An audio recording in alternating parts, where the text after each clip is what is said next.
তিনি হচ্ছেন অভিভাবক। তিনি হচ্ছেন কি? অভিভাবক, দায়িত্বশীল। যেমন আপনার সন্তান স্কুলে পড়ে, স্কুলে কোনো এক বিষয়ে ফেল করেছে, স্কুল প্রধান শিক্ষক তলব করবে কাকে? ওই বাচ্চাকে না তার অভিভাবককে? অভিভাবককে। কেন? ওই বাচ্চার জিম্মেদারি অভিভাবকের উপরে আছে। তাই অভিভাবককে ডেকে নিয়ে ওই স্কুলের প্রধান শিক্ষক কিছু পরামর্শ দেয়, তাই না? তো আপনার আমার অভিভাবককে, আপনার আমার অভিভাবক হচ্ছে আল্লাহ সুবহানাহু ওয়া তাআলা। কিন্তু এটা আমরা বুঝতে পারি না। কি করে বুঝতে পারি না? আমরা আল্লাহকে তো চিনি না, জানি না, চিনার চেষ্টা করি না, জানার চেষ্টাও করি না। তাহলে আমরা বুঝবো কীভাবে? অথচ আল্লাহ সুবহানাহু ওয়া তাআলা আপনার আমার অভিভাবক। দেখেন, আপনাকে দেখাচ্ছি, আল্লাহ বলছেন সূরা নিসা 81 নম্বর আয়াত, ওয়া তাওয়াক্কাল আলাল্লাহ ওয়া কাফা বিল্লাহি ওয়াকিলা।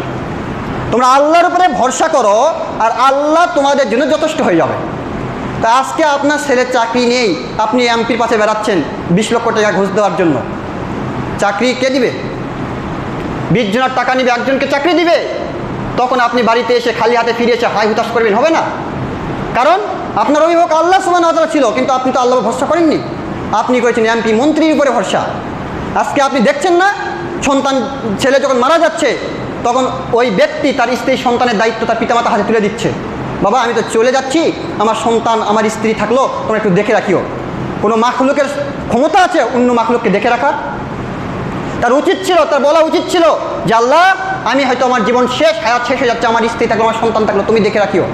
কিন্তু আমরা কি করছি? পক্ষান্তরে আমরা আমাদের জীবিত ভাই অথবা জীবিত বড় ছেলে অথবা জীবিত পিতার হাতে তুলে দিচ্ছি যে বাবা, আমার জীবন মনে হয় শেষ হয়ে যাবে, এই যে আমার স্ত্রী সন্তান থাকলো, তোমরা একটু দেখে রাখিও। আমি কিভাবে গ্যারান্টি দিব যে আমার মৃত্যুর আগে আমার ওই ভাই, আমার ওই পিতা মারা যাবে না?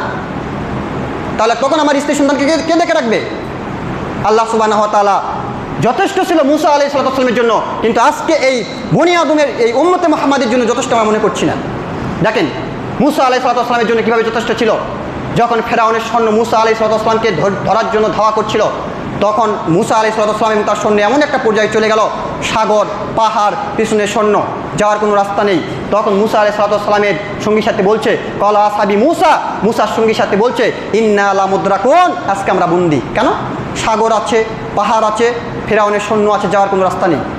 তখন মুসা আলাইহিস সালাম বলছেন, তিনি বলছেন, কল্লা কখনো নহে, ইন্না মাইয়া রব্বি, আমার সাথে তার প্রতিপালক রয়েছেন, সাহিয়া দিনী, তিনি আগে পথ দেখাবেন। দেখেন মুসার ইমান, বাহ্যিকভাবে কোনো পথ নেই, ডানে বামে সৈন্য, সাগর, পানি। তিনি বলছেন কাল্লা কখনো নহে, ইন্না মাইয়া রব্বি, আমার সাথে তার প্রতিপালক রয়েছেন, সাহিয়া দিনী, তিনি আগে পথ দেখাবেন। যখন তিনি এভাবে বলছিলেন, তখন আল্লাহ সুবহানাহু ওয়া তাআলা মুসাকে বলেন, মুসা, তোমার হাতে যে লাঠি আছে সাগরে নিক্ষেপ করো।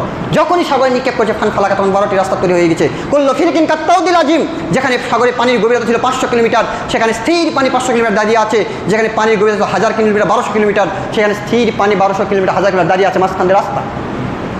মুসা আলাইহিস সালামকে যে আল্লাহ সুবহানাহু ওয়া তাআলা সেই দিন ফেরাউনের কবল থেকে পানির পেটে রাস্তা তৈরি করে রক্ষা করতে পারে, তাহলে আমার আপনার জন্য কি সে আল্লাহ যথেষ্ট নয়? যে আল্লাহ সুবহানাহু ওয়া তাআলা ইউনূস আলাইহিস সালামকে মাছের পেটে জীবিত রাখতে পারে, সে আল্লাহ সুবহানাহু ওয়া তাআলা কি আপনার আমার জন্য যথেষ্ট নয়? যে আল্লাহ সুবহানাহু ওয়া তাআলা ইব্রাহিম আলাইহিস সালামকে অগ্নিকাণ্ডে জীবিত রাখতে পারে, সে আল্লাহ সুবহানাহু ওয়া তাআলা কি আপনার আমার জন্য যথেষ্ট নয়? যে আল্লাহ সুবহানাহু ওয়া তাআলা ইউসুফ আলাইহিস সালামকে জুলাইখার কবল থেকে রক্ষা করতে পারে, সে আল্লাহ সুবহানাহু ওয়া তাআলা কি আপনার আমার জন্য যথেষ্ট নয়? যে আল্লাহ সুবহানাহু ওয়া তাআলা নূহ আলাইহিস সালামকে প্লাবনের মধ্যে হেফাজত করতে পারে, সে আল্লাহ সুবহানাহু ওয়া তাআলা কি আপনার আমার জন্য যথেষ্ট নয়? সম্মানিত উপস্থিতি, সেই দিন তারা যেভাবে আল্লাহকে অভিভাবক মেনে নিয়েছিল, আজকে আমরা উম্মতে মুহাম্মাদী হওয়ার পরেও আল্লাহকে সেভাবে অভিভাবক হিসেবে মেনে নিতে পারিনি।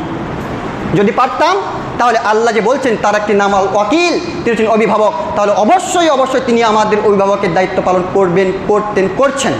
কিন্তু আমরা মেনে নিতে পারছি না, তাই ধরা খাচ্ছি। সম্মানিত উপস্থিতি, যেহেতু সময় শেষ, আমি আর কথা বাড়াচ্ছি না, তাই আমি উদাত্ত আহ্বান রাখবো